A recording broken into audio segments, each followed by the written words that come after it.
Muy buenas noches a todos.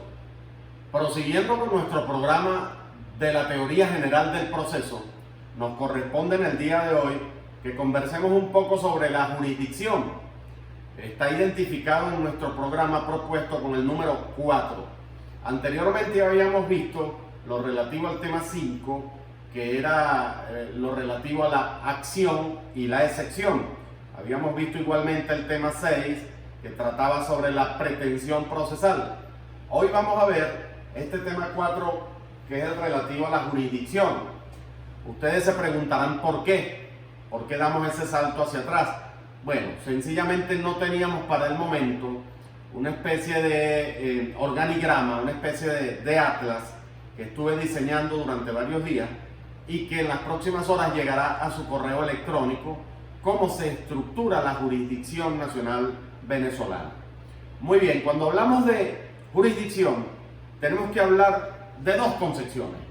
La primera, jurisdicción como ámbito territorial, espacio geográfico, un límite, un área determinada. Así hablamos de circunscripción en temas geográficos. Pudiéramos perfectamente, para el caso venezolano, identificar a nuestras circunscripciones judiciales. Hasta dónde llega, cuál es el límite donde comienza una circunscripción y cuál es el límite donde comienza otra. Lógicamente, la jurisdicción nace cuando nace el Estado. La jurisdicción no hace sino repetir la estructura organizativa del Estado venezolano. Sus estados, sus municipios, sus provincias, sus regiones, en fin. A través de la jurisdicción se repite la estructura estatal, se repite la geometría del poder a nivel político, se repite a nivel jurisdiccional. Así tenemos, por ejemplo, que en Venezuela ese ámbito territorial a niveles del poder público, podemos encontrar ese primer nivel, que desde luego es el nivel nacional. Allí nos encontramos, en esa máxima instancia del Poder Judicial, al Tribunal Supremo de Justicia, constituido por 6 salas. 6 salas que repiten su estructura en forma vertical hacia abajo. ¿A través de qué? A través de las regiones. Ya tenemos que desde arriba hacia abajo, el ámbito nacional lo ocupa, por supuesto, el Tribunal Supremo de Justicia, con sus 32 magistrados distribuidos en esas 6 salas, y que son la máxima autoridad en cuanto al Poder Judicial se refiere. A nivel regional nos encontramos con los juzgados superiores y con los juzgados de primera instancia. Cuando decimos jurisdicción regional, quiere decir que se repite la estructura del Estado. Así hablamos, por ejemplo, de la circunscripción judicial del Estado Zulia o de la circunscripción judicial del Estado Miranda. Se repite a nivel de los estados que integran nuestra geografía. A nivel municipal, también se habla de ese ámbito en jurisdicción. Hay tribunales de municipio esparcidos por los 360 y tantos municipios en nuestra geografía nacional, en diversas materias, en diversas competencias. Y muy bien, hay una jurisdicción que vamos a identificar como la jurisdicción voluntaria. ¿Por qué hablamos de jurisdicción voluntaria? Bueno, muy sencillo. Esta, a diferencia de las otras, donde hay acción y excepción, donde hay dos partes, donde hay trabazón de litis, donde hay contención, se dice entonces que la jurisdicción voluntaria es aquella que no pretende generar conflictos con una contraparte, que no pretende trabazón de litis y que no pretende, desde luego, que haya un juicio. Cuando hablamos de jurisdicción voluntaria es cuando el ciudadano intenta una acción solamente para que se le reconozca un derecho o se le reconozca un título. Así tenemos, por ejemplo, cuando los ciudadanos recurren a las jurisdicciones en los circuitos municipales para que se le otorgue un título supletorio de propiedad, para que se le haga un justificativo de herederos universales, en fin, una serie de titularidades que requieren nuestros ciudadanos y que para ello no es necesario un juicio. A eso se le llama jurisdicción voluntaria. Entonces ya tenemos identificada esa jurisdicción en el mapa conceptual de lo que significa el territorio. Se habla de jurisdicción Entonces nos referimos a un espacio determinado, a un área que tiene un límite, a un área que tiene un espacio, un área bien delimitada desde el punto de vista geográfico. Ese es el primer concepto de jurisdicción. Vamos a ver el segundo concepto. Tiene que ver con el órgano, el que emite la sentencia, y tiene que ver desde luego con la materia. Podemos decir que tenemos un ámbito territorial, eso es en cuanto a ámbito geográfico, pero en cuanto a materia también se habla de jurisdicción. Así tenemos que las diversas 6 salas de nuestro Tribunal Supremo de Justicia al mismo tiempo son materias, las más tradicionales por especialidades jurídicas o judiciales, ámbito penal, ámbito civil mercantil, ámbito social, que en este caso se trata de lo que tiene que ver con los conflictos LOGNA, derivados de la Ley Orgánica de Protección de Niños y Adolescentes, la legislación laboral y la legislación agraria, que forman parte de eso que llamamos la sala social. Igualmente, aquellos conflictos en donde interviene el Estado, bien sea como demandante o como demandado, es lo que denominamos la jurisdicción contenciosa administrativa, que en su nivel nacional está dirigido por la sala política administrativa. Nos encontramos igualmente con la sala electoral, que es la instancia única judicial para el conocimiento de las impugnaciones de elecciones. Como el mismo nombre y la misma especialidad lo indica, se trata de la sala electoral. En fin, cuando hablamos de esto, nos estamos refiriendo entonces a la jurisdicción por concepto de órgano, por concepto de materia y por concepto de sentencia. Ambos se vinculan estrechamente y de alguna forma tienen que ver con otro tema importante que vamos a tocar más adelante, que es el relativo a la competencia. ¿Se puede hablar de jurisdicción a nivel de competencia? Por supuesto que sí, y ya más adelante veremos por qué. Vamos a desarrollar dentro de poco esa especie de organigrama que le ha sido enviado a sus correos electrónicos, y vamos a pasar más adelante a explicar lo que significa la competencia. Muy bien, vamos a hacer una pausa y enseguida volvemos. Ustedes van a recibir en las próximas horas, a través de su correo electrónico, un organigrama donde se explica la jurisdicción nacional venezolana, integrado desde luego en su máximo nivel, a nivel nacional, nada más y nada menos que por el Tribunal Supremo de Justicia, el máximo eslabón del Poder Judicial, el cual se encuentra integrado en su composición por 32 magistrados. 32 magistrados que son electos para un periodo de 12 años, duran en sus funciones, son electos por la Asamblea Nacional en secciones extraordinarias. Muy bien, esos 32 magistrados integran lo que llamamos la sala plena.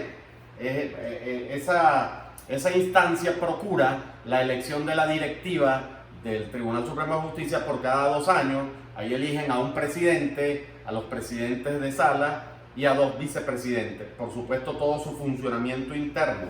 Es una gran estructura, un gran archipiélago donde hay muchas composiciones y donde es importante que nos detengamos en lo que dice la Ley Orgánica del Tribunal Supremo de Justicia y la Ley Orgánica del Poder Judicial, quienes son las que nos perfeccionan el funcionamiento de estas diversas salas. Vamos a hablar un poquito entonces de lo que significa la sala constitucional, integrada por 7 magistrados. Algunos dicen que es la sala de las salas, que es una especie de alta corte federal, nada más lejos de la verdad. La sala constitucional tiene el mismo nivel de las otras, a diferencia que está compuesta por 7 magistrados y al mismo tiempo sirve como de sala de revisión de las decisiones de las demás salas. En ese sentido se dice que entonces es el máximo eslabón dentro de nuestro sistema de justicia, toda vez que los juicios que comienzan en los niveles de base, en los niveles inferiores, de alguna forma deben terminar en la sala constitucional por aquellos recursos extraordinarios de revisión. Muy bien, esta sala constitucional está conformada por todos los jueces del país, porque se trata de que todos los jueces nacionales son al mismo tiempo jueces constitucionales. Fíjense que debajo de ella no hay instancias, sino que todos los jueces del país de alguna forma pertenecen a la sala constitucional. Muy bien, vamos a la sala político-administrativa, quien conoce de todos los asuntos relativos a demandas contra el Estado. Esta sala político-administrativa está integrada por 5 magistrados, entre otras cosas conocen de las diferencias limítrofes, de las diferencias territoriales internas de los estados nacionales. Al mismo tiempo es la sala que conoce de los recursos de competencia planteados por los órganos inferiores. Esa sala político-administrativa a nivel regional se compone por lo que llamamos las cortes regionales. Han sido aperturadas hace poco. Anteriormente conocíamos solamente de 2 cortes regionales, las cuales quedaban en Caracas. En ese sentido decíamos la corte primera de lo contencioso administrativo y la corte segunda de lo contencioso administrativo, que funcionan todavía en el Rosal. Allí está integrada de una manera colegiada, porque está integrada por 3 jueces. En ese sentido, estas cortes son colegiadas. En su nivel de primera instancia, se dice que los tribunales que conocen de la materia contencioso administrativa son jueces superiores. Se supone que en cada capital de estado debe funcionar por lo menos un tribunal superior en lo contencioso administrativo. Muy bien, vamos a la sala de casación penal. Conoce de todos los asuntos de índole criminal. Algunos dicen que el derecho penal debería llamarse derecho criminal. Es una discusión entre los tratadistas. En todo caso, no nos vamos a detener en eso, pero sí podemos decir que está integrada al mismo tiempo por 5 magistrados y que a nivel regional se encuentran las llamadas cortes de apelación. También son órganos colegiados integrados por 3 jueces a nivel regional, a nivel de cada estado. Existen esas cortes que es la instancia intermedia. Esas decisiones, como bien lo dice su nombre, conocen apelación de las decisiones de primera instancia. Los órganos de primera instancia en materia penal se dividen en tres ámbitos: control, juicio y ejecución. No vamos a explicar cada una de ellas, para ello les estamos enviando ese organigrama más explicativo, pero en todo caso, tanto control, juicio y ejecución forman lo que llamamos la primera instancia. Vamos entonces a conocer de la sala de casación civil, mercantil, tránsito, bancario y al mismo tiempo marítimo. Todas esas materias competen a la llamada sala de casación civil, integrada también por 5 magistrados y que en su nivel superior, a diferencia de la jurisdicción penal y la jurisdicción político-administrativa, no se trata de cortes colegiadas, se trata de un juez unipersonal que es el juez superior. Tiene, por supuesto, órganos de primera instancia, los cuales se llaman tribunales de primera instancia. Muy bien. Al mismo tiempo, esta sala de casación civil conoce en su nivel base los llamados juzgados municipales. Hay juzgados municipales penales también, de reciente data, de reciente creación, y hay niveles municipales que tienen que ver con la nueva geometría del poder, aquello que llamamos el nivel comunal, diseñado por una ley orgánica del poder popular, donde entre otras cosas se contempla la llamada justicia de paz. En algún momento vamos a conversar de qué significa esto de la justicia de paz y cómo se eligen a los jueces de paz en Venezuela. Vamos a verificar entonces lo que se refiere a la sala social, integrada al mismo tiempo por 5 magistrados y que conoce de las materias relativas al LOCNA, Ley Orgánica de Protección de Niños y Adolescentes, conoce asuntos relativos al ámbito laboral y conoce los asuntos agrarios. Esta gran sala social conoce en alta apelación de todos esos asuntos de esas materias. Tienen en los niveles regionales jueces superiores, unipersonales, que conocen de estos problemas, y en su primera instancia tienen jueces mediadores y jueces de ejecución, sobre todo en la materia LOCNA, donde hay jueces de mediación y sustanciación y donde hay jueces de ejecución. Y por último, nos encontramos con la sala electoral, integrada por 5 magistrados. Fíjense que esta es una instancia única, no tiene estructuras intermedias, sino que conoce en única instancia de todos los asuntos relativos a demandas por impugnación de elecciones, por impugnación de circuitos electorales, en fin, todo lo que tiene que ver con la materia electoral termina judicialmente en única instancia en la sala electoral.